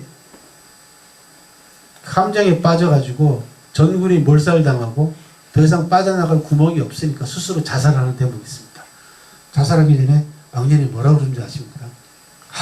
오늘 속된 말로 하면 아이씨 오늘 내가 이 촌놈을 유명하게 만들어주는 거야. 그리고 죽습니다. 자기는 당대가 알아주는 유명한 장군이단 말이죠. 손빈은 제 나라의 안전병이었어요. 이 일선에 나설 수가 없어. 뒤에서 항상 작전 수립하는 데만 어드바이스 할 뿐입니다. 참모 역할밖에 못해요. 근데 마지막 대목에 마릉이라고 하는 전투에서 결국은 손빈의 계략에 빠져가지고 함정에 빠져서 정군이 몰살당하고 이제 자기 오도 갈 데가 없으니까 자살을 하면서도 내가 오늘 이 촌놈을 유명하게 만들어준다. 그리고 죽습니다. 인간의 시기와 질투가 얼마나 끔찍한가라는 걸 아주 잘 보여주는 대목 가운데 하나가 손빈 박년의 스토리입니다. 위공자 열전이라고 하는 유명한 또 열전이 있는데 여기에 나오는 가치 개념들은 겸손, 예의, 배려, 인재 중시 이런 개념들이 나옵니다. 그 가운데서도 위공자 신릉군이라는 사람이 대량성 동문에 문지기로 있는 후영이라고 하는 은자를 모셔오는 대목을 보면 얼마나 극진하게 모셔오는지 말도 못합니다. 그래서 진짜 인재를 모시는 방법에 관해서는 이 대목을 꼭 읽어봐야 됩니다. 신릉군이 후영을 모셔오는 이 장면을 읽으면은 저절로 감탄하게 됩니다. 와, 저렇게까지 해서 사람을 모셔와야 되나 라는 생각이 들면서도 진정한 인재를 모시려면은 저 정도의 극진한 태도는 필요하겠다라는 거죠. 인간이 할 수 있는 여러 가지 표출 방식 가운데에서도 최고의 예의를 차리는 방식입니다. 예의라는 게 별거 아닙니다. 무슨 인사를 90도로 하고 이런 예의가 아니에요. 상대에 대한 배려라는 게 뭐냐 여러분, 그 사람을 앉히는 자리부터 시작해서 그 다음에 그 사람이 잠시 자리를 벗어났는데도 불구하고 내가 전혀 내 자세를 흐트러지지 않는 것들, 이런 것들이 배려거든요. 특히 신릉군이 시장바닥으로 후영이라는 사람이 신릉군의 마차를 타고 가면서 일부러 테스트를 합니다. 신릉군은 위나라에서 알아주는 세력가였어요. 후영이라는 사람은 그냥 문지기예요. 근데 이 문지기를 직접 신릉군이 찾아가서 자기 마차에 모시고 자기 저택으로 돌아오는 과정에서 이 후영이라는 사람이 신릉군의 진심을 파악하기 위해서 어떻게 하냐 그러면 지나가다가 내 친구 집에 좀 들렀다 가자. 그 친구 집가 뭐 하는 거냐면 시장바닥에서 푸주간하는 도사라는 사람이에요. 고기 장사예요. 그러니까 사람들이 얼마나 많이 오고 가겠어요. 막 좌우로 오고 갑니다. 그런데 이 신릉군이라는 사람은 후영은 마차에서 내려가지고 자기 친구한테 가가지고 쑥쑥쑥 얘기 나누고 혼자 기다리게 하는 거야. 이게 보통 같았으면은 신뢰도 이런 신뢰가 없죠. 위나라에서 최고 권력자한테 지장바다 갖다 내버려 둔 거 아닙니까? 그런데도 신릉군이 조금도 자기 자신의 태도를 자세를 흐트리지 않고 말고삐를 탁 잡고 단정하게 그 자리에서 겸손하고 공손한 자세로 계속 그 상태를 유지해요. 안에 들어간 후영이라는 사람은 신릉군을 계속 쳐다보는 겁니다. 그리고 지나가는 사람들이 모두 다 신릉군을 다 알잖아요. 도대체 신릉군이 도대체 무슨 일이 있길래 저렇게도 공손하게, 야, 역시 신릉군은 정말 대단한 사람이야, 다 칭찬하고 지나가는 겁니다. 그러니까 후영이라는 사람은 일부러 그렇게 한 거예요. 나중에 이제 사람들이 알고, 아이, 후영이라고는 문지기가 그랬대, 그런 얘기 나오죠. 도대체 그 인간이 어떤 인간이길래, 아이고, 그런 인간한테도 우리 신릉군이 저렇게 극진하게 대하는구나. 신릉군의 명성은 올라가는 거죠. 자기 명성이 중요한 게 아닙니다, 후영은. 신릉군의 명성이 중요한 거죠. 한 나라를 위해서 이 사람이 가지고 있는 위치와 노블레스 오블리주를 좀 더 강화시켜주는 작용을 하게 만드는 겁니다. 이런 서로 이게 이제 뭐라고 얘기하냐면 바둑으로 얘기하면 수싸움이에요. 저는 뭐라고 표현하냐면 심기를 교환한다, 그렇게 얘기합니다. 서로의 마음속에 있는 그 심기를 주고받는 겁니다. 근데 말로 주고받는 것이 아니고 행동으로 주고받는 경우도 있고 표정으로 주고받는 경우도 있고, 이게 이제 고수들이 하는 거죠. 이런 것들을 고전에서 배우실 수가 있다라는 거죠. 이제 고사성어나 고전이나 이런 것들이 여러분들한테 줄 수 있는 선물은 뭐냐 그러면 잠깐 생각하게 만들어줘. 그러니까 우리가 언어 꺼내는 게 뭐냐 그러면 상대편이 자극하면 바로 나가잖아요. 직격탄으로 나갑니다. 근데 이런 그 고사성어나 이런 고전들을 공부하게 되면은 잠깐 생각한다는 거죠. 몇 초만 더 생각해도 거친 말 안 나가거든요. 집에서 식구들하고 한번 잘 생각해 보세요. 자녀들하고 관계 있으면 아들이 막 또는 자녀가 이렇게 막 그러면은 바로 나가잖아요. 이놈의 새끼하고 바로 나가는데 한 2, 3초만 생각하면은 그렇게 안 나가거든요. 그죠?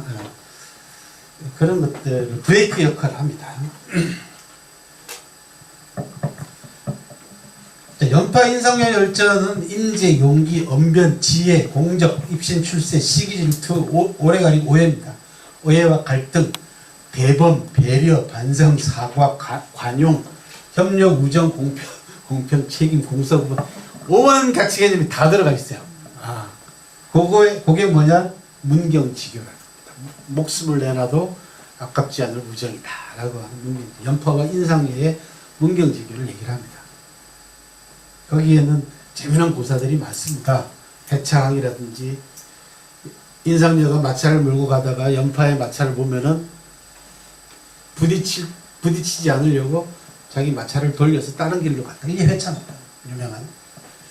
그 다음에 나중에 연파가 인상녀의 진심을 알고 난 다음에 지금 그림에서 보다시피 우통을 벗고 등 뒤에다가 가시나무를 짊어지고 인상녀를 찾아가지고 사죄하는 장면입니다. 그거를 부형청제라고 합니다. 그렇게 해서 두 사람이 목숨을 내놔도 아깝지 않을 우정을 나누게 됐고, 어려운 위기에 놓여 있는 조나라가 이 두 사람의 협력 관계 때문에 진나라의 공격을 잘 막아낸, 한 나라를 지탱하게 되는 두 사람의 관계, 인간관계가 결국은 한 나라의 정치적 안정까지 가져오게 되는.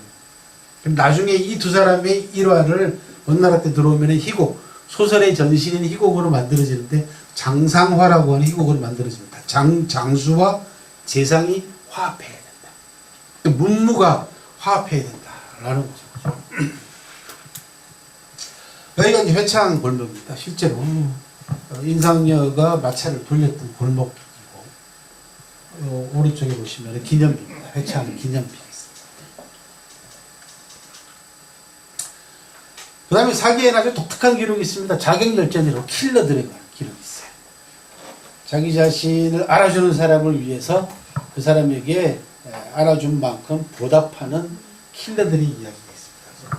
이 자객들은 자유의지, 용기, 의리, 약속 이런 것들의 가치 개념들을 보여줍니다. 그리고 책임, 그리고 죽음에 관한 문제를 우리가 지금 생각하게 만들어주는 그런 이야기들입니다. 잘 아시는 중국 영화인 영웅이라고 하는 영화는 자객열전에 나오는 형가라고 하는 진시황을 암살하려고 했던 자객을 주인공으로 모티브로 삼아서 만든 영화입니다. 그 형가가 진시황을 암살하러 가면서 역수라고 하는 물을 건너갑니다. 물을 건너가면서 남긴 노래입니다. 역수가라고 하는 아주 유명한 노래입니다.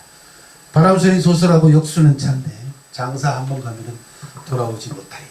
죽으러 가는 거 압니다. 자기는 돌아오지 못한다는 거 압니다. 알면서도 그 길을 떠나는 자기를 알아준 사람을 위해서 자기들이 가지고 있는 자유의지, 이런 부분들은 어떻게 보면은 우리가 나이가 들어가면서 잃어버리는, 점차 조금씩 잃어버리는 이 낭만에 관한, 그죠? 한 자락이 자객열전을 통해서 전하고 있습니다. 왼쪽 위에가 역수입니다. 그 다음에 자객 가운데에서 예양이라는 사람이 조향자를 죽이려고 하다가 말이 뛰어 올라가지고 결국 실패하는 대목이 있습니다. 그걸 나타낸 벽돌 그림이고, 오른쪽 아래쪽은 예양이 다리 밑에 숨어 있다가 조향자를 죽이려고 했던 예양교. 옛날에 여기 다리가 있었어요. 지금은 복개되고 없습니다. 그죠? 이제 유적이 저렇게 남아있는 그런 상태입니다. 저런 유적들을 이제 찾아다니는 게 제 일입니다. 사기에 나와 있는 기록들 가운데에서 흔적이 남아있는 것은 다 찾아다닙니다. 자객열전은 후대 소설에도 특히 무협소설에 절대적인 영향을 줍니다. 잘 아시다시피 무협소설. 유협열전과 자객열전 이 두 편은 중국 무협소설의 원조가 됩니다. 그리고 드라마나 영화에 아주 절대적인 영향을 줍니다. 저 오른쪽에 있는 대자객이라고 하는 저 영화는요, 나이 드신 분들은 50대 후반 60대 나이 드신 분들은 저 왕우라고 하는 외파리 영화 있었잖아요. 옛날에 외파리 영화의 주인공입니다.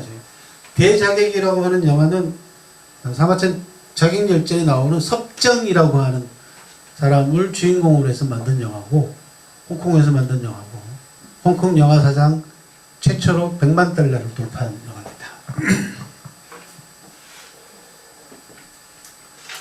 한신을 주인공으로 얘기하고 있는 회오무 열전에 보면은 한신이 젊은 날 건달의 가랭이 밑을 기어가는 치욕을 견디는 과하지옥의 고사성어부터 시작해가지고 빨래하는 아주머니부터 밥을 얻어먹는 표모반신, 그리고 나중에 그 아주머니에게 천금으로 은혜를 갚는 일반천금, 그리고 유방 앞에서 너는 몇 명이나 쫄면을 거느릴 수 있냐라고 얘기하니까 저는 많으면 좋죠. 다다익선이라고 하는 표현을 쓴 사람입니다. 결국은 이 다다익선 때문에 한신은 토사구팽당합니다. 이런 한신의 일대기를 소설처럼 재구성한 게 회오무 열전이고, 거기에는 멸시, 인내, 은혜, 보은, 재능, 용기, 공적, 자만, 무시, 배척, 모함밖에 죽음 후에, 이런 다양한 우리가 인생을 살면서 한 번쯤은 다 만나게 되는 컨셉들하고 다 안에 녹아 있습니다. 왼쪽이 한신이 빨래하는 아주머니한테 밥 얻어먹는 장면이고요. 가운데가 과학교라고 해서 한신이 건달들하고 시비가 붙었는데 싸우기 싫다고 하니까 건달들이 그러면 가랭이 밑을 기어가라. 그래서 오른쪽에 보이시죠? 그죠? 저렇게 가랭이 밑을 기어가는 치욕을 참아냅니다. 한신이 젊은 날. 옛날에 여기가 다리가 있었어요. 그래서 가랭이 밑다리입니다. 과하란 말은 요 양쪽 허벅지 안쪽을 얘기합니다. 가랭이 밑다리. 과학에서. 그러니까 이제 한자 공부를 하면서 우리가 고사성어도 좋고 다 좋은데 우리나라 한자 교육이나 공부의 가장 문제가 뭐냐 그러면 그냥 고사를 안 가르치고 글자만 가르쳐요. 그러니까 재미도 없고, 그죠? 그 다음에 그 안에 들어있는 깊이 있는 속뜻은 더더군다나 모르는 거죠. 또 글자를 많이 한다고 해가지고 과학교 이렇게 써주면 저게 뭐예요? 라고 물어보면 다 가랭이 밑다리? 이렇게 되잖아요. 좀 전에 보셨던 표모반신도 마찬가지입니다. 표모반신이라고 되어 있잖아요. 표모는 사전을 찾으면 빨래하는 아주머니라고 나옵니다. 근데 반신은 어떻게 찾게? 밥반자에다가 믿을 신자잖아요. 고사를 모르면 저건 주었다 깨어나도 해석을 못합니다. 그렇죠? 저건 반자는 동사입니다. 밥을 주다. 신자는 한신의 신자예요. 사람 이름이에요. 그러니까 빨리 하는 아주머니가 한신한테 밥을 준다라는 거죠. 그래서 고사성어는 스토리에 중점을 둬야 됩니다. 그러려면 공부를 좀 많이 해야 되죠. 그렇죠? 그 스토리를 알아야 되니까. 개포 남포 열전에 보면은 약속과 의리와 지조, 특히 약속이 주제입니다. 여기는. 그래서 나온 유명한 개포일락. 개포의 한마디 승낙, 약속이라는 뜻입니다. 그 약속이 일락천금이다. 개포에 한 번 약속한 것이 천금보다 더 무게가 나간다. 가치가 있다. 인간의 약속이 얼마나 중요한가라는 걸 보여주는 대목입니다. 개포 남포 열전의 주제입니다. 무장으로서 이장군 열전이라고 사마천이 가장 존경하는 장수가 있었습니다. 이 장수는 정직하고 용기 있고 책임 있고 배려하고 존엄하고 결국은 정치 군인들에게 시기하고 모함을 받아가지고 스스로 자결하는 아주 비극적인 삶을 마친 장군입니다. 리더로서 어떤 리더가 되어야 되는가라는 리더십에 관한 아주 중요한 교과서와 같은 기록이에요. 그리고는 사마천이 이 이장군 열전을 다 기록하고 난 다음에 이장군 이광이라는 사람의 인품을 전해져 내려오는 속담을 가지고 평가를 합니다. 그게 뭐냐? 도리불언이나 하자성이다. 자두나무하고 복숭아나무하고 자두나무는 말이 없지만 아래로 절로 큰 길이 난다 라는 뜻입니다. 한 인간이 묵묵히 자기 자신의 한테 주어진 책임과 일을 묵묵히 책임감 있게 다 해내게 되면은 봄이면은 복숭아나무 꽃을 피우면은 그 꽃향기를 찾아서 벌이 날아가는 것이, 가을이 되면은 자두나무하고 복숭아나무에 맛있는 열매를 주렁주렁 매달아 놓으면은 저절로 그 열매를 따먹으러 사람들이 찾아오니까 길이 난다는 겁니다. 알아준다는 거죠. 그 결국은 뭘 전제로 해야 되냐? 고귀한 인품이 전제가 돼야만이 가능하다라는 아주 유명한 고사성 속담을 내걸고 있습니다. 제가 제일 좋아하는 8글자이기도 합니다. 여기 이장군 이광의 무덤입니다. 실크로드 가는 길목에 있습니다. 이런 좀 딱딱한 주제만 있냐? 그렇지도 않습니다. 사마상녀 열전을 보면 사랑 이야기도 있습니다. 로미오와 줄리엣보다 훨씬 더 극적인 사랑 이야기가 있습니다. 사마상녀하고 사마상녀의 부인인 아내가 되는 탕문군하고 로미오와 줄리엣이 캐플리카의 축제에서 만나가지고 한눈에 반하잖아요. 그렇죠? 그리고 둘이가 사랑을 나눕니다. 비극으로 끝나긴 합니다만은 사마상녀하고 탕문군은 더해요. 자칫 똑같아. 캐플리카의 축제에서 만났듯이 여기 사마상녀하고 탕문군은 탁씨 집안, 탕문군 집안 잔치 술자리에서 만납니다. 그 자리에서 사마상녀가 검은고를 연주하면서 노래를 한 곡 불러요. 탕문군이 그걸 보고는 활딱 반합니다. 그리고는 한여를 넣어가지고 나중에 잔치 끝나고 난 다음에 좀 봅시다. 우리말로 수작을 걸어.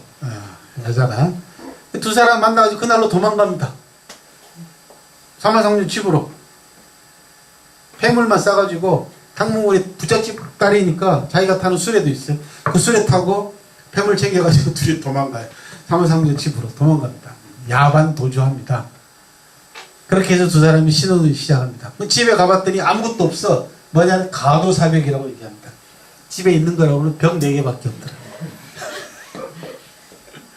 그래서 폐물을 팔아가지고 탕문군이, 아버지가 장사꾼이었거든요. 유명한 사업가였어요. 장사를 시작합니다. 술장사를 시작해요. 그러니까 두 사람이 술장사로 신혼을 시작합니다. 얼마나 애틋한 사랑 이야기입니까? 근데 사마상녀가 중국에서 알아주는 최고의 미남자입니다.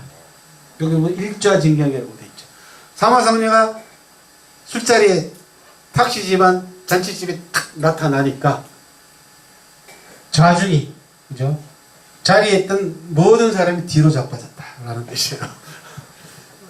깍 하고 뒤로 자빠졌다는 거. 얼마나 잘생겼으면. 더 놀라운 사실은요, 사마상녀는 총각이었고 탕문군은 과부였습니다. 여기에 탕문군이 사마상녀 검은고하고 노래 부르는 거 몰래 훔쳐보는 장면입니다. 여기에 문군 고리입니다. 탕문군 고향에 남아있는 마을이에요. 문군 마을이에요. 여기 보시면 문군차라고 해가지고 이거 뭐 3륜차 모는 이 기사들 뒤에 조끼도 문군이야. 그리고 문군 고리라고 돼 있고, 오른쪽은 탕문군하고 상마상제가 술 장사하던 곳입니다. 공직자에 관한 기록도 많이 있습니다. 순리열전이라고 해서 훌륭한 공직자에 관한 기록도 있고요. 반면에 홍리열전이라고 해가지고 가혹한 나쁜 공직자에 관한 기록도 남아 있습니다. 그러면서 사마천은 순리열전에서 아주 유명한 말을 합니다. 제가 가장 강조하는 대목입니다. 정자산이라고 하는 정나라 시대 때 정치가의 말입니다. 나는 배운 다음 벼슬 한다는 말은 들어봤지만 벼슬 한 다음 배우다 소리는 듣지 못했다. 라는 딱 오늘 우리 공직자들한테 하는 이야기. 사람이 된 다음에 벼슬을 해야지. 벼슬하고 난 다음에 사람 된다는 얘기는 말도 안 된다. 왜? 가지고 있는 권력과 돈으로 자기 자신의 잘못을 감추려 하기 때문이다. 벼슬부터 하게 되면. 정자산은 죽어서 아무것도 남기지 않습니다. 그리고 시신을 광주리에 넣어가지고 야산에다 갖다 묻었습니다. 이 정자산 무덤 산 꼭대기에 있습니다. 저 무덤 찾느라고 또 한참 십몇 년이 걸렸습니다. 겨우 3, 4년 전에 제가 겨우 찾아냈어요. 산봉우리를 3개 등산해가지고 찾아냈습니다. 이런 것들. 홍리열전 아까 말씀드린 대로 오늘날 우리나라 검찰 생각하시면 돼요. 똑같습니다. 하는 짓거리가 2200년 전에 검찰들하고 똑같아요. 법을 왜곡해서 힘없는 사람들 잡아들이고 그리고 권력자이가 아부하기 위해서 법조문을 바꾸고 오만 짓을 다 합니다. 이게 딱 홍리열전. 그 다음에 간신배들이 관한 기록도 있습니다. 영행열전이라고 해서 권력자에게 아부하고 권력자의 뜻에 맞춰가지고 알랑거리에서 부귀영화를 누렸던 영행이라는 얘기는 교묘한 말로 아부와 아첨 그 다음에 뭐라 그럽니까? 그 웃는 얼굴 이런 거 있죠. 표정 이런 것들로 사랑을 받는다라는 뜻이에요. 그래서 간신에 관한 기본적인 기록입니다. 그 다음에 사기의 가장 중요한 명평 가운데 하나입니다. 화식열전은 부자들에 관한 기록입니다. 중국 역사상 가장 돈을 많이 벌고 성공한 사업가들 30여 명에 대한 기록입니다.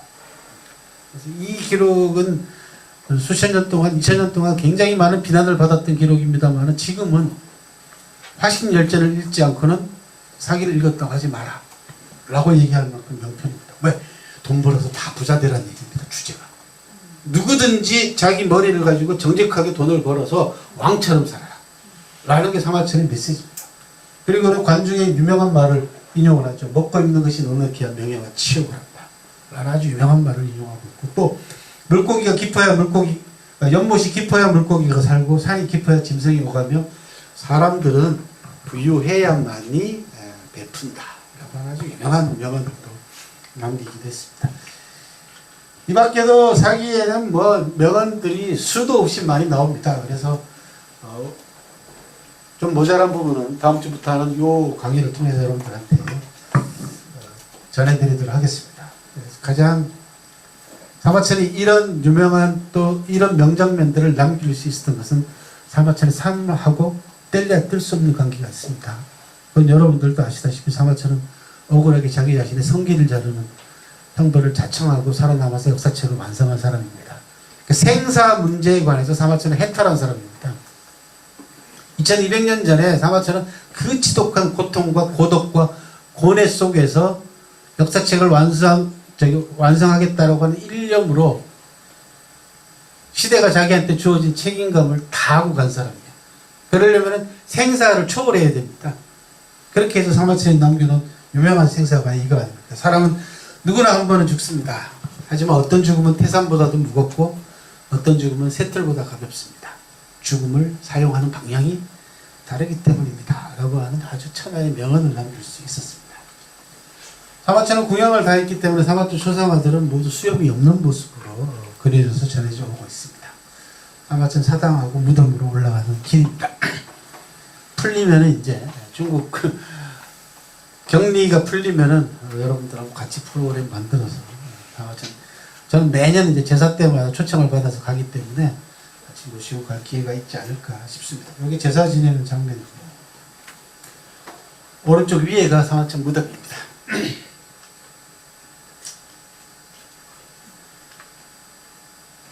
요게 사마천의 생사관입니다. 원문입니다. 인고 유일사 혹중우 태산이요 혹경우 홍무다. 용지소추이하다라고 하는 사마천의 이 해탈한 생사관에서 비롯된 세상을 그리고 인간을 통찰하는 아주 깊이 있는 안목과 인식이 사기 속에 가로 새겨져 있기 때문에 사기가 영원한 역사책이자 고전으로 평가를 받고 있다. 그런 말씀 드리고 자, 오늘은 이제 마치도록 하겠습니다. 부족한 부분은 일로 오세요. 네. 일로 오시면